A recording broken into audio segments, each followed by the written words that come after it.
Welcome back to the channel. My name is Thomas Fletcher and I'm the host of both the LCSW network and the Military Social Work Network. If you're new to both of my channels, please do me a favor by smashing that like button, by subscribing to the channels, and by sharing this video with your social work colleagues and friends. The purpose of both of these channels is to create a community of hope and support where social workers can come for relevant news, information, and inspiration. Well, welcome back to another episode of Ask a Military Social Worker. So in today's episode, we are going to answer a very personal question. Why did I join the military? Yeah, I've probably covered this topic once or twice over the past 6 years that I've been on YouTube, but I thought I would dedicate just a whole video in of itself. So I guess this is my origin story for becoming a military social worker. Honestly, becoming a military social worker was not part of my plan from the beginning. I became a social worker, oh my God, long time ago. Or I decided to become a social worker while I was in college. At the time, I was a psychology major, and I was introduced to the field of social work, ironically, by one of my mentors who was a psychology professor in my undergrad program at the University of Buffalo, Professor Charles Beeling. Shout out to Professor Beeling. Great guy. But yeah, he introduced me to the field of social work. He was I had taken a number of classes, including a social psychology class that he taught, and which I loved that class. And he introduced me to the field of social work, which I had no awareness of prior to him introducing it to me. So after I finished my undergrad, I went right into a social work program at the University of Buffalo. And when I finished that program, I knew that I already had known that I wanted to serve people living with serious mental illnesses.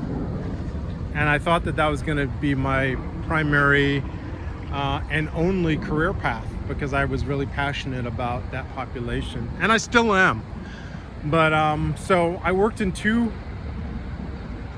psychiatric state hospitals after completing my MSW program. Moved from New York to California after getting married, and I thought I was gonna, work at the second state hospital that I worked in was in California, and I thought I was just gonna, finish out my social work career at that hospital. I loved it. I loved working there. I loved working with the patient population, seriously mentally ill people, people living with serious mental illnesses. Unfortunately, the state bureaucracy, or maybe it was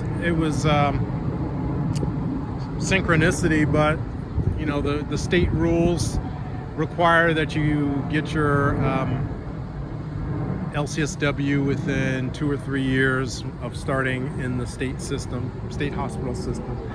And for whatever reason, I wasn't able to meet that timeline. And so I was forced to find employment elsewhere outside of the state hospital. I did apply. I applied to several jobs, but one of the jobs that I was very fortunate enough to get was a job in the Department of Veterans Affairs in Long Beach VA Hospital. And that was, again, the same population, seriously mentally ill. That was a program called Mental Health Intensive Case Management. That was my first job in the VA, still one of my favorite jobs in the VA, because I got to work with veterans living with serious mental illness. So I had the experience. By that point, I had over 4 or 5 years of experience working with people living with serious mental illness. I had worked in 2 state hospitals at that point. And I knew how to do my job working with that population. So I was able to get that first job in the Department of Veterans Affairs. And again, I love that job, mental health intensive case management. So I had a caseload up to 15 veterans. And it was these veterans, these were primarily Vietnam, in some cases Korean War veterans. And I got to listen to their stories.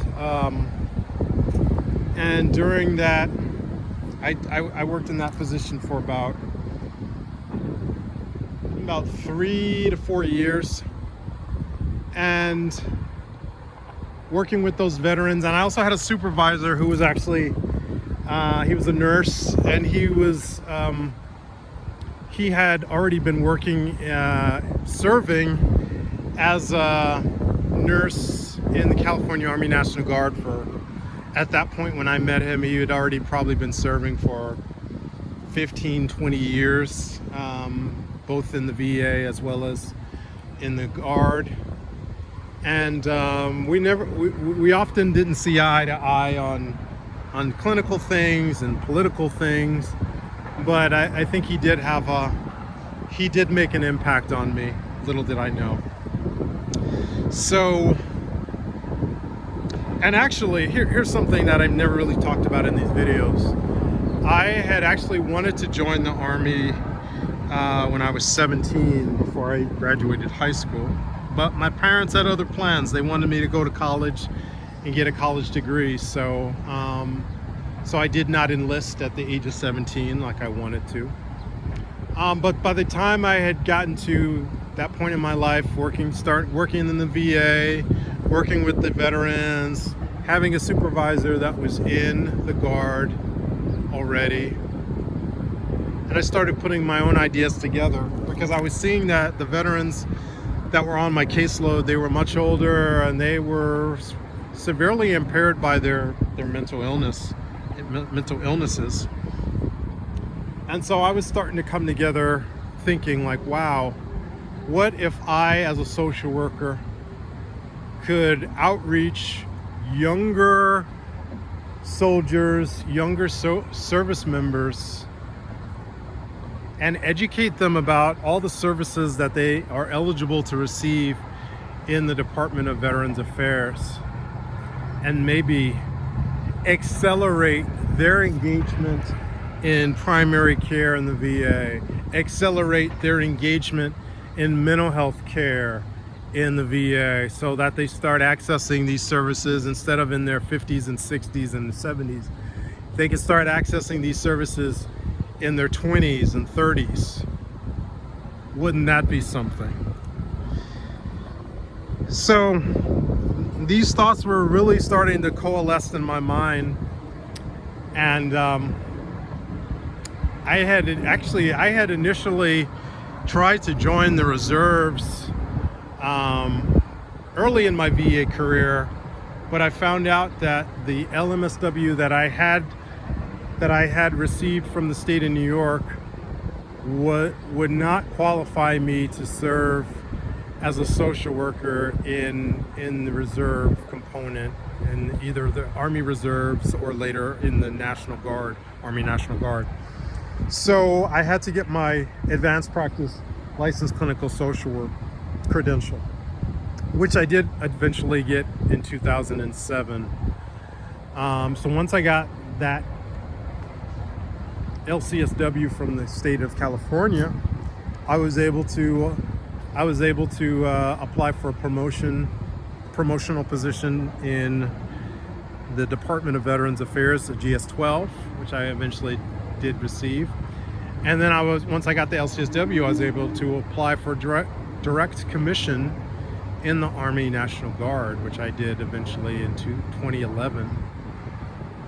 So by the time I got that direct commission position in the National Guard, I had been serving in the Department of Veterans Affairs for already 7 years by the time I got that commission.